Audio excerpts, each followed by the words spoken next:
او میرے محترم بھائیو، ہماری زندگیوں میں ایک بار پھر رمضان آ گیا، مگر دکھ کی بات یہ ہے کہ رمضان چلا بھی گیا، جاتے ہوئے پتہ بھی نہیں چلا۔ چند دن باقی ہیں اور ہم وہیں کے وہیں کھڑے، جہاں پچھلے سال تھے آج بھی وہیں کھڑے۔ نہ ہماری آنکھوں میں ندامت کی نمی آئی، نہ دل کے دروازے کھلے، نہ روح کو سکون ملا، نہ ہم نے اللہ کو راضی کیا۔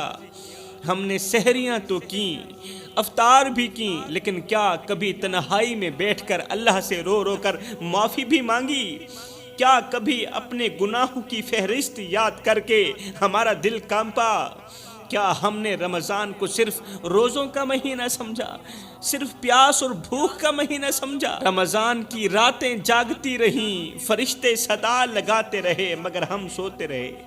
قرآن دل کی دہلیز پر صدا دیتا رہا، مگر ہم نے اپنے کان بند رکھے۔ سجدے ہمیں بلاتے رہے، رب انتظار کرتا رہا، مگر ہم بازاروں میں، گھروں میں، فون کی اسکرینوں پر کھوئے رہے، موبائلوں میں کھوئے رہے، خواہشوں کی دلدل میں دھنسے رہے۔ ہائے دنیا کے شور میں رب کی آواز دب گئی، نفس کی غلامی نے ہمیں اندھا کر دیا۔ ایک لمحے کے لیے سوچو میرے بھائیو، اللہ کے محبوب مہمان رمضان کو رخصت کرتے وقت کیا ہم نے اس کی قدر کی؟ اللہ کے محبوب مہمان رمضان کو رخصت کرتے وقت کیا ہم نے رمضان کا احترام کیا، رمضان کا استقبال کیا تھا؟ کیا ہم نے اپنے آپ سے پوچھا کہ کیا بدلا ہم میں؟ اس رمضان کے اندر ہم میں کیا بدلا؟ کیا بدلا ہم میں؟ یا ہم صرف بازاروں کی رونق، افطاری کی پلیٹیں اور کپڑوں کے انتخاب میں رمضان گزار بیٹھے، ضائع کر دیا؟ او بھائیو، دل کانپ اٹھتا ہے یہ سوچ کر کہ رمضان جیسا مہینہ بھی اگر ہمیں نہ بدل سکا تو پھر کیا چیز ہمیں بدلے گی؟ ابھی بھی کچھ دن باقی ہیں، توبہ کر لو۔ میرا اللہ فرماتا ہے، میرا بندہ اگر ایک قدم میری طرف آتا ہے تو میں 10 قدم بندے کی طرف جاتا ہوں۔ اللہ کو راضی کرنے کے لیے سالوں سال نہیں لگتے، عرصہ نہیں لگتا، صرف ایک لمحہ ہی کافی ہوتا ہے۔ کون سا لمحہ؟ توبہ کا لمحہ، اللہ سے وعدہ کرنے کا لمحہ ہی کافی ہوتا ہے۔ ہاں، وہ ایک لمحہ جس میں آنکھیں بھیگ جائیں، دل ٹوٹ جائے، زبان لرز جائے اور روح توبہ پر آبادہ ہو جائے۔ آج خود سے پوچھو، اپنے آپ سے پوچھو کہ کیا ہم واقعی رمضان کی مہمان نوازی کے قابل تھے؟ کیا ہم نے صرف بھوک پیاس برداشت کی یا اللہ کی رضا کو حاصل کرنے کی کوشش بھی کی؟ رمضان جا رہا ہے، شاید یہ ہمارا آخری رمضان ہو، شاید اگلے رمضان تک ہماری قبر تیار ہو۔ تو اے دل، ابھی وقت ہے، ابھی بھی لوٹ جا، رب تیری پلکوں کی لرزش کو بھی دیکھ رہا ہے۔ وہ بخشنے والا ہے، وہ مہربان ہے، مگر ہم کب تک غفلت میں رہیں گے جوانوں؟ کب تک خود کو دھوکہ دیتے رہیں گے؟ رمضان کی ہر رات گواہ ہے کہ رب انتظار کرتا رہا ہمارا، رب انتظار کرتا رہا تیری توبہ کا، تیرے سجدے کا، تیرے آنسوں کا۔ رب انتظار کرتا رہا مگر تو سویا رہا، مصروف رہا، غافل رہا، وقت ضائع کرتا رہا۔ آج کچھ لمحے نکال، تنہائی میں بیٹھ اور صرف اتنا سوچ، اپنے اندر کے مفتی سے پوچھ کہ کیا اللہ تجھ پہ راضی ہے یا ناراض ہے؟ اگر نہیں تو پھر رک جا، ٹوٹ جا، جھک جا، کیونکہ رب کو پانے کے لیے بس ایک روتا ہوا دل ہی کافی ہوتا ہے۔ روتا ہوا دل اللہ کو حاصل کر سکتا ہے، روتا ہوا دل اللہ کو پا سکتا ہے۔ ہم نے گناہ کیے مگر رزق نہ رکا، ہم نے نمازیں چھوڑی مگر سانس لینا نہ چھوٹا، ہم نے توبہ میں دیر کر دی مگر اللہ نے توبہ کے دروازے بند نہ کیے، ہم رب کو بھول گئے مگر وہ ہمیں نہ بھولا۔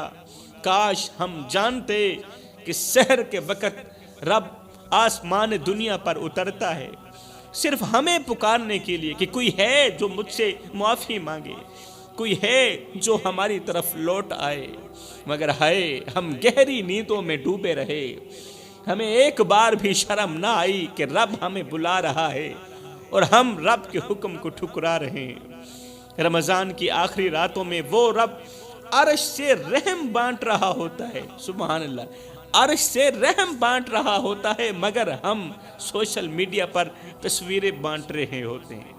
وہ ہمیں معاف کرنے کو بے قرار تھا اور ہم دنیا کے پیچھے بے قرار ہو گئے۔ سوچو میرے بھائیو، وہ رب جو معاف کرنے پر فخر کرتا ہے، وہ رب جس نے فرمایا کہ جو بندہ میری طرف ایک بار بھی سچائی سے پلٹ آئے تو میں اسے معاف کر دیتا ہوں، معاف کر دیتا ہوں۔ ہم کب توبہ کریں گے جوانوں، اور ہم کب رب سے کہیں گے یا اللہ میں لوٹ آیا ہوں، مجھے اپنا لینا، میں لوٹ آیا ہوں، مجھے معاف کر دینا۔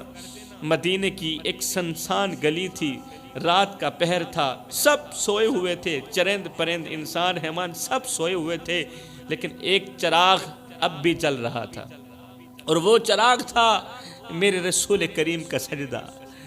آہا، میرے نبی کا سجدہ جو تنہائی میں اپنے رب کے حضور جھکا ہوا تھا۔ زبان پر صرف ایک ہی فریاد تھی، میری امت، میری امت، اللہ میری امت کو معاف کر دینا۔ اسی رات نبی کریم صلی اللہ علیہ وسلم اپنے حجرے سے باہر نکلے، چہرے مبارک پر گہرے غم کے آثار تھے۔ آپ حجرے سے باہر نکلے، حضرت سیدنا ابوبکر صدیق رضی اللہ تعالی عنہ نے پوچھا یا رسول اللہ کیا بات ہے، اچانک نکلنے کی وجہ کیا ہے، اور چہرے پر غم کے آثار کیوں؟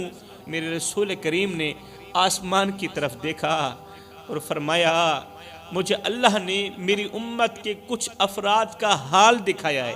میرے ابو بکر، میرے اللہ نے میری امت کے کچھ افراد کا حال دکھایا ہے جن کی زبانیں قرآن سے خالی تھیں، وہ افراد جن کی زبانیں قرآن سے خالی تھیں، جن کے دل سجدوں سے خالی تھے، جن کی راتیں غفلت میں اور دن گناہوں میں گزر رہے تھے۔ اے میرے صدیق، جب میں نے ان لوگوں کا حال دیکھا تو میں نے رو رو کر اپنے رب سے کہا یا اللہ، اگر تو انہیں عذاب دے گا تو تیرے عدل میں کمی نہ ہوگی، مگر اگر تو معاف کر دے گا تو تیری رحمت کا سمندر اور زیادہ گہرا ہو جائے گا۔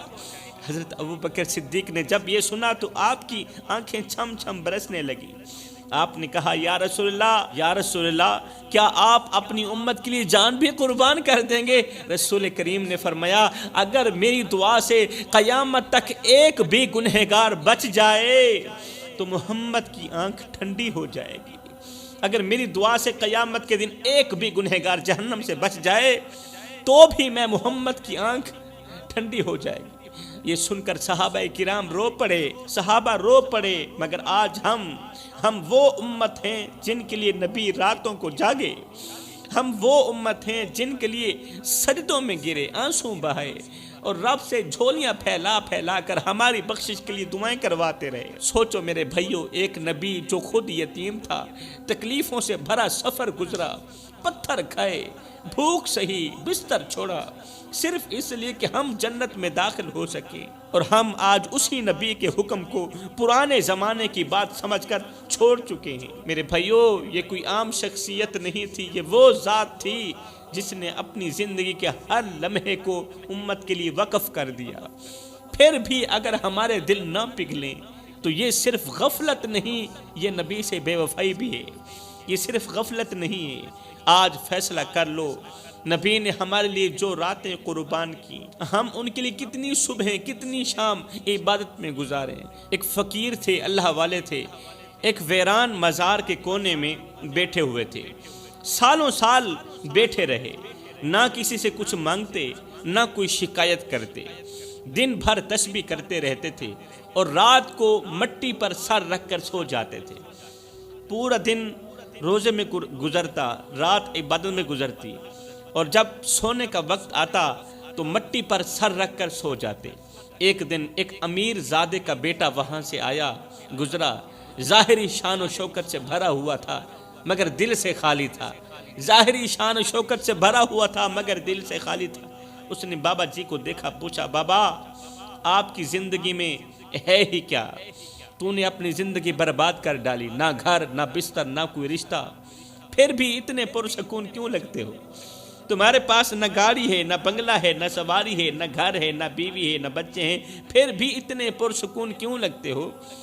بابا جی نے تسبیح روک دی، آسمان کی طرف دیکھا اور نرمی سے کہا بیٹا تو سونے کی چارپائی پر سوتا ہے، بادشاہ کا بیٹا ہے نا، امیر کا بیٹا ہے، تو سونے کی چارپائی پر سوتا ہے، مگر نیند کو پھر بھی ترستا ہے، راتوں کو کروٹیں بدلتا رہتا ہے، سونے کی چارپائی پر سوتا ہے مگر پھر بھی تو نیند کو ترستا ہے، اور میں مٹی پر سوتا ہوں مگر رب کا دیدار خوابوں میں کرتا ہوں۔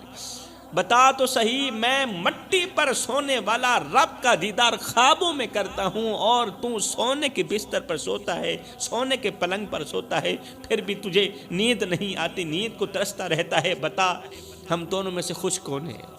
پھر بابا جی نے زمین سے ایک کنکر اٹھایا اور مسکرا کر بولے، یہ کنکر تجھے بیکار لگے گا نا، مگر رب چاہے تو اسی کنکر سے تیرے دل کی سختی کو ختم کر سکتا ہے، کیونکہ رب کے نزدیک نہ سونا قیمتی ہے نہ محل قیمتی ہے، اللہ کے ہاں بس ایک جھکی ہوئی پیشانی سب کچھ ہے، اللہ کے ہاں ایک جھکی ہوئی پیشانی سب سے زیادہ قیمتی ہے۔ اے نوجوان کہاں جا رہا ہے تو؟ وہ ماں جس نے 9 مہینے تجھے اپنے پیٹ میں اٹھایا، جس نے رات بھر جاگ کر تیرے بخار کی دعائیں مانگی، اپنی رگوں سے خون نکالتی رہی، تیری رگوں میں ڈالتی رہی، آج تو اسی ماں کی آواز پر کان نہیں دھرتا۔ وہ باپ جس نے دن رات مزدوری کی، پسینہ بہایا، خواب بیچے تاکہ تو آرام سے جی سکے، آج تو اسی باپ کی بات کا مذاق اڑانے لگا۔ جوانو تم وہ ہو جن کے ہاتھ میں قرآن ہونا چاہیے تھا، مگر تم نے فون میں حرام ویڈیوز کو اپنا سہارا بنا لیا، موبائل میں حرام فوٹوز کو اپنا سہارا بنا لیا۔ تم وہ ہو جن کی زبان پر نعت ہونی چاہیے تھی، مگر گانوں کی دھنوں میں تمہارا ایمان دفن ہو گیا۔ تمہاری راتیں سجدے میں گزرنی تھیں، مگر اب تمہاری راتیں نشے، گالیوں اور بے حیائی میں ڈوبی ہوتی ہیں۔ تمہارا جسم وہ تھا جسے مسجد کی ٹھنڈک سنوارتی، مگر اب ڈانس کی روشنی نے تمہیں اندھا کر دیا، ڈانس کی ناچنے کی روشنی نے تمہیں اندھا کر دیا۔ ارے کبھی سوچا ہے کل جب تیری روح نکلے گی اور تیری ماں چیخے گی، میرے بیٹے کو واپس لا دو؟ کوئی نہیں سنے گا۔ وہ دوست جن کے ساتھ تو گناہوں میں ہنستا تھا، وہ جنازے میں آنے کی زحمت بھی نہیں کرے گی۔ تو تنہا قبر میں جائے گا، اکیلا قبر میں جائے گا، اور تجھ سے پوچھا جائے گا کہ کیا لے کر آیا ہے۔ اللہ تجھ سے پوچھے گا، میرے بندے جب دوست کے پاس جاتا ہے تو کچھ نہ کچھ لے کر جاتا ہے، بتا تو میں رب کے لیے کیا لے کر آیا ہے؟ تو اے بندے بتا تو صحیح، اس وقت کیا جواب دے گا؟ یہی کہے گا، اللہ اپنے کندھے پر گناہوں کی گٹھڑی لے کر آیا ہوں، جھوٹ کی گٹھڑی لے کر آیا ہوں، فریب کی، دھوکہ دہی کی، زنا کی، شراب کی، گناہوں کی گٹھڑی اٹھا کر آیا ہوں۔ شرم آنی چاہیے ان آنکھوں کو جو فحش مناظر دیکھتی ہیں، اور ان کانوں کو شرم آنی چاہیے جو نعتوں کو چھوڑ کر، قرآن کو چھوڑ کر گانوں پر سر ہلاتے ہیں، گانوں پر رقص کرتے ہیں۔ ڈرو اس دن سے جوانو جب رب پوچھے گا، میرے نبی نے تمہارے لیے آنسو بہائے، میرے محبوب نے تمہارے لیے آنسو بہائے، مگر تم نے میرے محبوب سے وفا نہ کی، تم بے وفا نکلے۔ اے نوجوان، دنیا کی فانی لذتوں نے تجھے اندھا کر دیا ہے، لیکن موت کبھی فانی نہیں ہے۔